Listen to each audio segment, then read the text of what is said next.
Bom dia, companheirada.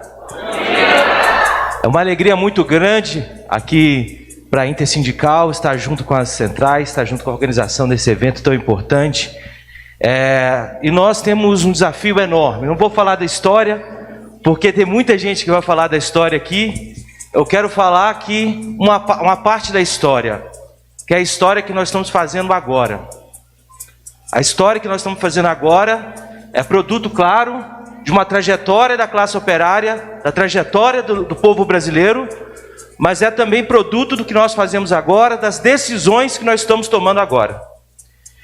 E a gente precisa entender e compreender e, sobretudo, aprender com a história. Eu quero falar uma pequena coisa aqui, a história recente do país. Em 2014, o que nós tivemos? Uma eleição presidencial onde um dos concorrentes que perderam não reconheceu a vitória da sua oponente. Estou falando de Aécio Neves, que depois de ter sido derrotado nas urnas, pela vontade do povo, não reconheceu as eleições e começou um processo de difamação contra esse governo, contra o governo de Dilma, e que criou o caldo e que, de alguma maneira, foi cultivando o fascismo e o golpismo.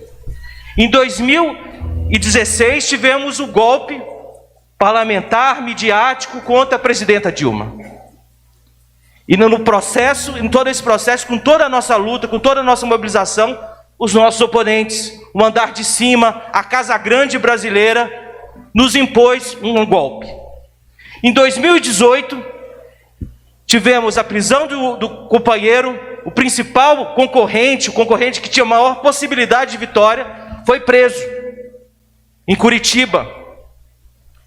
E nós fizemos mobilizações, a classe operária fez uma mobilização. Esse golpe não era contra o PT, não era contra o Lula simplesmente, era contra a classe.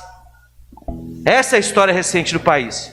E que colocou, mais uma vez, em marcha todo um processo de destruição dos nossos direitos, destruição da democracia. Essa é a história recente que a classe operária brasileira passou. E agora, em 2022, nós temos a chance de mudar isso. Essa é a história recente da nossa classe.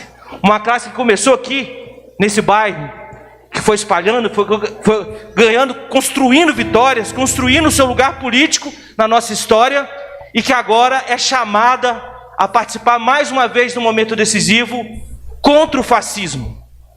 Se a classe operária lutou contra o integralismo, lá na década de 30, quando o Plínio Salgado, quando esse povo aí, que queria impor um regime político fascista, anti-classe trabalhadora, anti-povo, agora são chamados novamente, assim como a classe operária foi chamada na década de 30, a lutar contra o fascismo.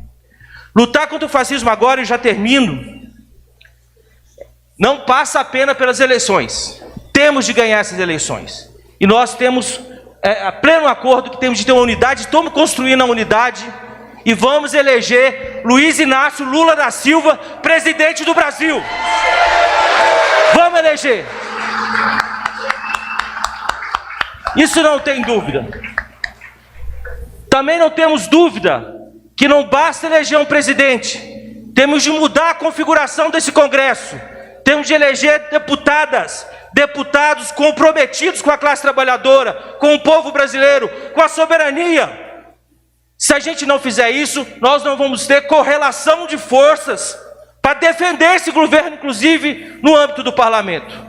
E por fim, temos de ampliar e mudar a correlação de forças na sociedade. Isso passa por organizar o povo e a classe. Então temos um chamado para além das eleições, porque sim, vamos derrotar Bolsonaro em outubro. Não vai ser uma vitória fácil, mas temos condições de fazer. Mas temos uma outra missão, que é derrotar o bolsonarismo, que vai ficar aí, que vai ter 30% do povo brasileiro ainda inoculado por esse veneno. Então temos de derrotar o bolsonarismo, a ideia, essa política antipovo, anticlasse. E é por isso que precisamos nos organizar. E temos uma forma de nos organizar, através dos comitês populares de luta, através dos sindicatos, através dos movimentos sociais. Se não reforçarmos isso, companheirada, não teremos aprendido nada com a história recente da classe trabalhadora no Brasil. Se não tivermos aumentado nossa capacidade de organização, não é apenas ir nos atos, mas é discutir em cada bairro, em cada posto de trabalho, em cada lugar de estudo, discutir com os trabalhadores de aplicativo, com os precarizados, com os autônomos, que é a nova configuração da nossa classe. Nós não vamos ter aprendido nada com a história, nós não vamos ter aprendido nada com os golpes que tomamos durante esse período. Então, quero agradecer a vocês mais uma vez, deixar um grande abraço da Intersindical, falar que estamos juntos até a vitória, e no outubro de 2022, estamos juntos nas lutas que virão depois de 2022. Muito obrigado.